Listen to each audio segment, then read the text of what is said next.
this is the Autism Podcast at Miami's Community Newspapers. Today, I am with Irie Diaz of the Advocacy Network on Disabilities. Welcome to the show, Irie. Thank you. Hi. Hello and welcome. So tell me a little bit about yourself and the organization.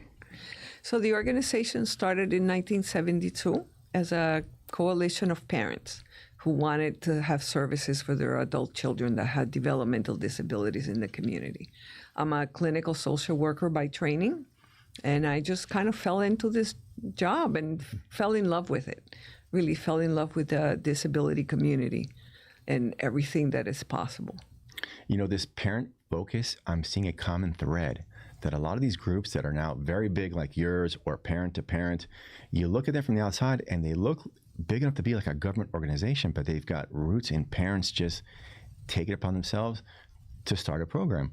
Now, the government does have a very big place in this. They bring the big dollars, but it's organizations like yours that bring you fill the gaps. Correct. Is what I like to say. Now, you said it was started in 72? 1972. We got incorporated in 1975 as the original name was Community Coalition for Developmental Handicaps and Retardation. And then retardation became not okay. And then handicaps became not okay. So we became CCDH, stands for nothing. And so we changed to Advocacy Network on Disabilities, which really is what we do. We're a network of people that help each other and create community and create support. And we're out to make the community inclusive for everyone. Okay, that word inclusive, what does that word mean to you? Inclusive means that everybody belongs and that it doesn't matter how you show up, you still belong, and you don't have to fight to have a seat at the table. We make a seat at the table for you, and there are many different ways to do that. And so we're constantly learning and finding new ways to make people feel like they belong. And I've heard that phrase before, a seat at the table. So can you give me a real-world example of how you've done that? Somebody who's benefited. So since I became the CEO for the Advocacy Network on Disabilities, one of the things that I've done is I have brought the chair and the voice of people with disabilities to every table. The table that looks at low-income housing, the table that looks at racial equity, the table that looks at women and gender and all the things. So all the communities, because there are people with disabilities in every community, and everybody works in a silo. And people with disabilities are not always included or thought about. Like, for example, people have community events and they don't think to have a sign language interpreter. People have to ask for one, and you have to ask for one 5 days in advance. And that's a way to let people that are deaf or hard of hearing know that they're not really welcomed or wanted, because you and I, who don't need a sign language interpreter, can decide in the morning that this afternoon we're going to go to this event, whatever it happened to be. But if I need a sign language interpreter, I have to make that decision 5 days ahead of time so that I can fully participate. So if the sign language interpreter is already there, I don't need to ask ahead of time, and I can just make the decision like everybody else. And that tells me as a person, I'm not deaf or hard of hearing, but if I was, it would tell me, you're welcomed here, we want you, and we're going to make it possible for you to come. This is interesting because I've never had this conversation about sign language interpreters. So if you needed one, where would you go to for that, and who covers the charge of that, the cost of that? So the organization should cover it. That's just my experience and my opinion, that the organization should cover it. Just like if I'm going to put an event together, I'm going to make sure that I have a space and that I offer drinks or whatever it is I'm going to offer. And so part of that thinking, I have to think about having a ramp so that if somebody's using a wheelchair, people come and they can come and they don't have to bring their own ramp. Somebody who needs a sign language interpreter should not have to bring their own sign language interpreter. There are people in the community that do this. It's not that expensive to cover it. It's like about $85 an hour. So it's reasonable. It's very reasonable. Yes. So if you're putting on an event, just have one. Have a sign language interpreter there so that people that come in are welcomed if that's what they need. And then there's also the word advocacy, which is in your name. What does that mean to you?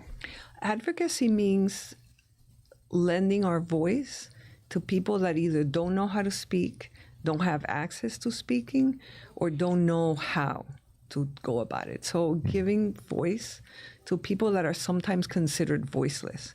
And so one of the things that we look at is the social definition of disability versus the medical model. So the medical model tells you if you have a disability, there's something wrong with you, we have to fix you. The social model says there are barriers that we build into society that keeps people from participating fully. How do we remove the barriers? The answer, like with everything else in life, is somewhere in between the two. Like no pure model is best. The best thing is to figure out what's best for this one person in front of me. And what I need to do is I need to ask them. Like, for example, at our agency, we have consultants who have different kinds of disabilities because I can't think of everything. Everybody else that works with us can't think of everything. So we need different voices at the table so that we can advocate more efficiently for them. And how do you bring these voices to the table? Curious. I meet them everywhere, and I'm always looking for opportunities. So one of the consultants that we have, for example, was somebody who came as a social work intern at her master's level. It's somebody born with cerebral palsy, uses a wheelchair for transportation, has significant limitations in her hands, so she has to use a computer program to be able to write her notes. And oddly enough, one of the benefits of COVID, she wanted to do her social work bachelor's level internship with us, and she couldn't because the university required that she do it in person. And she couldn't. She couldn't do it with us because we offer our services in people's homes and out in the community, and there's no way to guarantee that the places were always going to be accessible. And transportation for somebody who uses a power wheelchair can be challenging. So then COVID happened. We all know what happened with COVID. Everybody was working at home from Zoom and staying away from people. So now all of a sudden, it was okay for the university for her not to have to go out into the field and see people. So she came and worked with us. And now she's been a consultant for over 3 years. Interesting. Now I'm thinking about the university. Don't have to name them. Right, but I spoke to another person, another autistic young lady, and her professor wanted the homework done in a certain way, which she couldn't do because of eye problems. So she went to the administration, and they had to accommodate her. Right. So this university, so she's in a power wheelchair. Would they not accommodate the wheelchair? And if they don't accommodate, what do we then do? So they accommodated the wheelchair, and she did do her internship, but she had to go do her internship in another social service organization where the clients came into the organization. The difference between the two places was that we provide very few services in our office. Like if we have an office, if people want to come in, they certainly can. We have the space. It's accessible. But we don't make people come into our office. Our social workers go out to people's homes to visit them. It's really challenging. We're in Kendall, and we serve the entire Miami-Dade County. If you live in Homestead or Miami Gardens, and you don't drive a car, and you have 3 kids, how do you get to Kendall? You don't. You don't. Yeah. So then you don't get services. And we're the only organization that does what we do in Miami-Dade County. And so we just do it everywhere. Our social workers go to where people are. Very nice. Now, the social work, what does that look like? It looks with whatever the person needs. We call them success coaches because we don't like the idea that we are prescribing for somebody what they need. We meet with them, we identify what it looks like for them to be successful, and then we work together on a plan. And that could look like many things. Applying for Social Security benefits, going to IEP meetings, individualized education plan with the family, advocating with the school for, accommodations, because sometimes people are not so willing to accommodate, It can be a challenge. Work-related, we work with organizations to help them have employees that have disabilities and help them participate in the workforce. Very nice. Now, you've seen a lot of shifts in the language, like you just said, success coach. Now, something that kind of just like gnaws me is with the autistic kids is therapy. And what I prefer, it's probably not going to change for a long time, but I would prefer like tutoring. Like if my neurotypical boy is behind in his math, I don't get him a math therapist. I get him a math tutor. Right. Whereas with my daughter, anything she's behind on, it's therapy. Right. So that kind of gnaws me. Now, we were speaking earlier about how the language has changed. Like retarded, we don't use that anymore. What are the shifts in the language and why is that important? So words have power. Yes, and meaning. And meaning. And so how you set up your language has a lot to do with what you're intending to do and how people feel. As I was saying, we have our social workers, our success coaches. We don't have a treatment plan. We have a success plan. Very nice. How do you want a success? Our families that we work with are not clients. They're families, and they're not cases. Like, I wouldn't want to be somebody's case. I would want to be a person That's right, that wants to succeed. And that's how we treat people. And so language is important. We talk about, it used to be like people first language was the preferred way to talk. And then as people in the disability community have gained power and have been able to express their opinion and we listen to them, some of the communities prefer to be called like the autism community. Most people in the autism community want to be called autistic because their thinking is they cannot separate themselves from the autism because it's the way the brain works. Kind of like if you're a right brain person versus a left brain person. It's kind of the same thing. I have a friend that has a theory about autism and the whole neurodivergent umbrella. And what he says is that it's really an adaptive function and an evolutionary function. And as we move into a world where we need more people that are hyper-focused and specialized, those traits come in very handy. And they're just ahead of the curve. Who knows, right? It's a theory and it's an opinion. But it's a nice way to look at it, better than there's something wrong with you, we got to fix you. Yes. Now, it's interesting you bring up the people first language because as I was getting into this world, I would have non-autistic people call me out. No, you don't say that. Right. You say it like this. Right. And then I had this autistic violin duo on the podcast called Sophisticated Strings.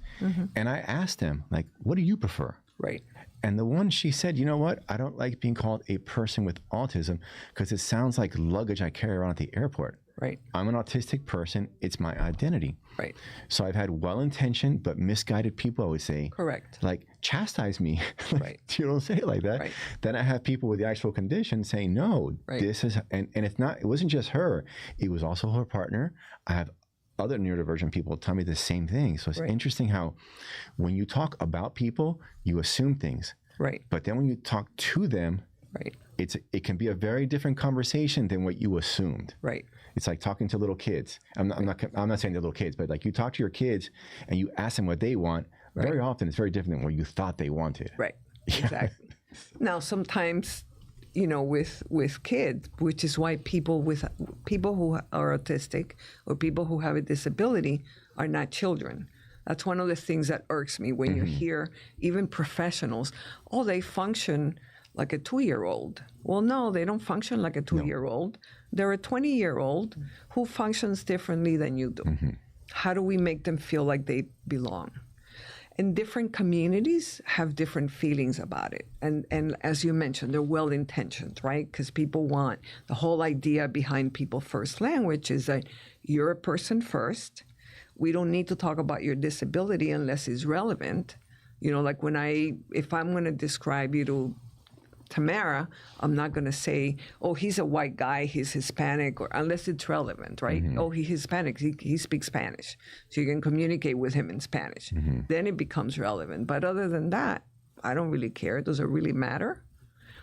So it's the same thing with disabilities, right? And the idea behind people first language is that you're a person first and your disability could be or could not be relevant.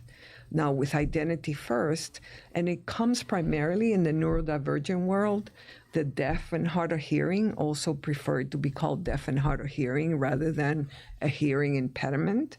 It's a big insult. Somebody with cerebral palsy, most of them prefer to be people first language rather than I'm not a cerebral palsied. Right. Or, they are somebody that has cerebral palsy. That's interesting. So you have to ask people, like with everything else, right? Like some of us are Hispanic, some of us are Latinos, some of us are Latinx, some of us are, we get to choose. So it's the same thing. Why would it be any different? Yeah, I'm in the Latino Hispanic world myself, and I get confused sometimes. Exactly. And I do too. Yeah, right. People like on the West Coast will say it one way, East Coast different. Miami, it's its own little universe. Right. I don't know what we say here. We say everything in Miami. Right. So it's very different. Right. Now, I want, before we go too far, I want to go back to your origin story. Mm-hmm. How did you end up being the president and CEO of the Advocacy Network Yes. of Disabilities? So I started off as a consultant. They were originally it was more a grassroots organization. They got a grant to become more professionalized in terms of the case management, and they needed a licensed clinical social worker to develop an assessment and train their staff and all of that. And when I started working there were 2 social workers that were providing services to between 600 and 700 families a year. And that's a lot of work. So when I saw it, it was like, God, these people are just like handing out information, doing a little bit of hand-holding, but they're not really doing what's needed. And so there was a grant that happened. I saw the grant and I thought, you guys could do a lot more. So I talked to the CEO and I said, I think you should apply for this grant. Would you like me to help you write it? And I started writing the grant. And I started working there as just a fun project. My deal was mental health, and that's what had always been. And so as I started writing the grant, I started falling in love with the project that I was developing. And I was in a real conundrum because I had a job where I was running another grant, the substance abuse mental health grant, that I was also in love with. But I was like, this was like my own thing that I was creating. And I thought it was great. So I applied for the director job and I became the director. And then, I started seeing that this agency was great and a leader within the disability community. But if we really wanted inclusion in the community at large, the voice of people with disabilities needed to be everywhere. And so I started doing that. And so then the board saw what I was doing and they created a job for me. They made me vice president for programs and services. Very nice.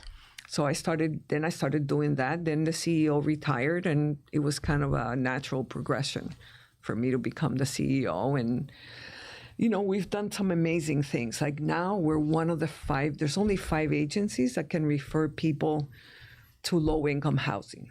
Anything that comes from the Florida Housing Corporation has to go through 5 different agencies, and we're one of them. There used to be 4. And this is one of the examples of bringing your chair to the table. When I first applied like 3 years ago, I was told, oh, no, we already have 4 agencies in Miami-Dade County. We don't need one more. And I said, yes, but you don't have one that works with people with developmental disabilities. What did they have? They had an insurance company. They had a homeless assistance company. And they had different agencies, but none of the 4 agencies did anything with people with developmental disabilities. Amazing. So I started working on that, and it took me 3 years. We just last month became the 5th one. As an outsider hearing this story, I would just assume that you had always been there or somebody had been there, and then No. Nobody had been there. And if you don't advocate Correct. for yourself and for the community, Correct. it doesn't happen by itself. Right. Which is a very common story I've heard with these young adults, whether they were in high school and being excluded or work or college. If their parents didn't advocate for them, Right. like the musicians, they talked about how they had tried out for the orchestra at their high schools, and they were excluded. And they knew by looking at the other kids, like, I'm better than a lot of the kids that got in. Why didn't I get in? Right. Then the parents stepped in and advocated, and they made them let them in. Right. And then the one that went to college, she had to advocate for herself with her professor that was just being, a hard ass. It must be done this way, and she couldn't because of eye problems. Right. And if you don't advocate, so like you being now a seat at that table, I would have assumed that you or somebody else Right. had always been there. Oh. And you hadn't been there. Right. So people with developmental disabilities had no access to low-income housing, which is life-changing. Yeah, absolutely. I can tell you the story of like one of the moms we placed, single mom, 3 kids. 2 of the kids have disabilities. She was living in a hotel room with 3 kids, paying $1,500 a month because nobody would rent to her an apartment that she could afford because she had 3 kids, right? So people wanted her to have at least 2 bedrooms. In Miami, you cannot get a 2-bedroom apartment with $1,500 a month. Nowhere in Miami. Nowhere. In Miami, exactly. And so she was stuck in a room with her 3 kids, using all of her income to pay for her rent. She's now in a 4-bedroom apartment where she's paying less than $800 a month. How nice. How nice. And now she has money to pay for other things that her kid needs. Well, life-changing. Absolutely. So to the moms, dads, the parents listening to this that are in that same situation, Right. where do they go for help? So give us a call. Okay. I can't promise that we're, excuse me, I can't promise that we can solve every problem. There's plenty of problems that we can't solve, but there's 26 people at our agency that are willing to help. We work both in Miami-Dade and Broward County. And we can help with either finding an after-school program that's accessible. We work with the Children's Trust to make sure that every program that provides after-school services can accommodate a child with a disability, and we can pay for some supports in the after-school programs. We can help people access systems, and we can help them with the IEP and the school system process. So even if you can't take them on, you don't turn them away in the sense that you right. will tell them where to go. Correct. That's great. Like if somebody calls and they don't meet our criteria, like if somebody calls and they're 25 and they have severe mental illness that happened after they turned 22, we know where to refer them. We don't say to anybody, oops, sorry, not our problem. Figure it out. Good luck. So you just use the word your criteria. What do you mean by that? So we serve kids with any disability up to age 22, any disability we serve. With adults, we serve developmental disabilities. And we use the federal definition of developmental disabilities, which means any disability that happened prior to age 22. So if you have a disability that happens from birth, then you don't have to show anything. But there are disabilities that we acquire. You know, that's this one thing with disability is the one community where you can belong at any given time. You're not born into it. Well, I'm always learning stuff. So Right. you're saying that a disability you acquire, does that mean like an accident where you're now in a wheelchair or? An something? accident, a stroke, Okay, a stroke. Yeah, I hadn't thought about that. right. Absolutely. Muscular dystrophy can get diagnosed when you're into your 30s. Parkinson's, I mean, there's many disabilities. And if you live long enough, you'll eventually have a disability. Now, for people that don't know, what is so important about the age of 22? So the reason they're called developmental is because it interferes with your development. And the brain is not fully developed until about that age. And it's we just have to pick a number, right? So they pick 22 as the number. So any disability that happens before age 22, then it's considered developmental because it interferes with your development as a person. Once you're 22, you're considered to be an adult and developed, even though 18 is the legal age. If you have a disability, you get child services until you turn 22, And including Medicaid. And I think that this is important, the 22, that for the people that are listening, the parents especially, because they're the ones usually in charge of their kids. If you even suspect that your kid has a disability, there's no reason not to have a doctor look at them and get a diagnosis. Because if you're wrong, you're wrong. Right. But if you're right, now they can be plugged in to these services. Right. And the earlier that you provide interventions, the better the outcomes. You know, like there's some kids who develop slower in speech. You help them with their speech. By the time they're 5, no longer a problem. So they just had a developmental delay. But if you don't intervene and you don't help them, then they turn to be 7, 8, 9 with speech problems or with other challenges. And then life is a little bit more difficult. Now, you've been in this business for a long time, so there are some numbers that confuse me, Because wherever I go, I hear different numbers. Maybe you can help me unpack these. It might confuse me too. Okay. So according to the CDC, 1 in 4 adults lives with a disability. That means that about 700,000 people in Dade County have got a disability. But Correct. I went to the county website, their ADA section, so I looked this up. According to the county, there's only 250,000 people. Why is that gap? Do you know? I think part of it is stigma, because in the county website, people have to self-identify. Okay. The 1 in 4 is, first of all, 1 in 4 counts the old people, right? Like in your 80s and 90s, where you have trouble walking and performing activities of daily living. A disability basically is a condition that interferes with 3 areas of your life. What are they?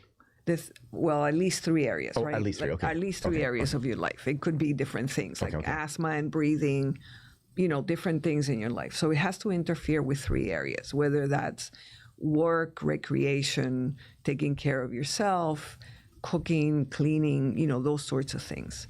And so that's a disability. So a lot of people have a hard time and don't identify as having a disability. That makes sense. Some people, deaf and hard of hearing, they don't think they have a disability. Or dyslexia. Or dyslexia. Or learning disability. A lot of people, they compensate, they learn, and, they move on. Another number I found, I was on the APD website, which is the Agency of Persons with Disabilities. There are only 8,600 people in Miami-Dade registered with APD. Why? What do you think that's a huge difference there? Registered with APD or on the waiting list for the waiver or receiving community-based services? Because there are many different people. You know what? I didn't unpack that because, and I don't. These are questions I don't know to even ask. But it just said register, so I don't know what that means. But it's still a very small number compared to 250,000. Right, but those are people. So APD, even though it's called Agencies for Persons with Disabilities, it's only people with developmental disabilities. Okay. As the state of Florida defines it, which is a much narrower definition than the federal definition of disability and the CDC. So it's like 7 specific diagnoses. And if you don't have one of those 7, you don't qualify for services from APD. The last I checked, there was about 6,000 people on the waiting list to get the Medicaid waiver. The 8,600 may be the people that are you could be in a group home paid for by APD. You could be in a skilled nursing facility paid for by APD, or you could be receiving community services paid for by APD. And so I don't know where the 8,600, I know there's about 6,000 people on the waiting list waiting to get community-based services. Interesting. As an outsider looking in, I'm a conspiracy theorist. So I'm like, there's some funny business here. But no, when somebody unpacks it, it makes sense. Right. And I'm glad that you did, because really it concerns me as a dad. Right. And as an advocate in this community. Right. So I just got the 2-minute warning. So I want to ask you 5 last questions before we wrap this up. So question number 1, Irie, is a word that best describes disability advocacy to you. Empowering. Empowering. Nice. I haven't gotten that answer before. That's a good answer. I like that. Second question, the biggest lesson you've learned from families? Resilience. Yes. Resilience. I am in awe every day at some of the things that people can, and I get teary-eyed and emotional. Some of the things that people accomplish are just amazing. What I would add to that, Irie, is it resilience, yes, but also don't think you can go it alone. Because there's a system out there, and people need to plug into it. And I'll talk to parents all the time. I'll say, there's this service, that service. They're like, I never heard of that. Right. And these are like grandparents, some of them, that have been in this world for a long time. Right. So, yes, be resilient. Right. But don't try to go it alone. Right. It's and really don't go hard. to an IEP meeting without taking somebody with you. Absolutely. Even if it's just your next door neighbor. Yes. Bring somebody with you. A calming person. Right. Yes. Okay. Calming for the school staff sometimes. Yeah, for everybody. Right. Okay. If you had a billboard on I-95, what message would it say? We all belong. We all belong. We all have a seat at the table. Right. We all belong. And we all want the same things. Whether you have a disability in one way or another. not, we all want the same thing. Yes. We all want to be loved and cared about and to contribute and to feel like we have a purpose. And we belong. Yeah. Yeah, nice. Okay. A mentor or role model you look up to? Oof. Angela Davis. Nice. Why? Not a popular choice. No, and not an obvious one either. Right. I thought you were going to say Angela Mayu, but okay, why Angela Davis? Angela Davis. So one of the things that I read that she wrote is like, we all can make a difference if we do it every day. Yes, you're right. Get the reps in. Right. And the advantages accumulate, but sometimes over a very long arc of time. Right. But they accumulate it. Right. Okay. Last question. What gives you the most hope about Miami-Dade's future? The people. The people, the engagement that people have. Yeah, I see Miami going in a really good direction. I do too. Yeah, you've been here. You're a lifelong Miamian almost. On and off since I was 12. Uh-huh. Probably half the time here, half the time Canada, El Salvador, different places. Well, I've been in Miami since the 70s. Uh-huh. And so I've seen the good, the bad, and the ugly. And Miami, I just see it going in a really nice direction. Me too. So yeah, I'm very hopeful for our future. Yeah. Well, Irie, thank you so much for being on the podcast. Let's go ahead and turn to the camera and we'll sign off. Okay. This has been the Autism Podcast at Miami's Community Newspapers with Irie Diaz from the Advocacy Network on Disabilities.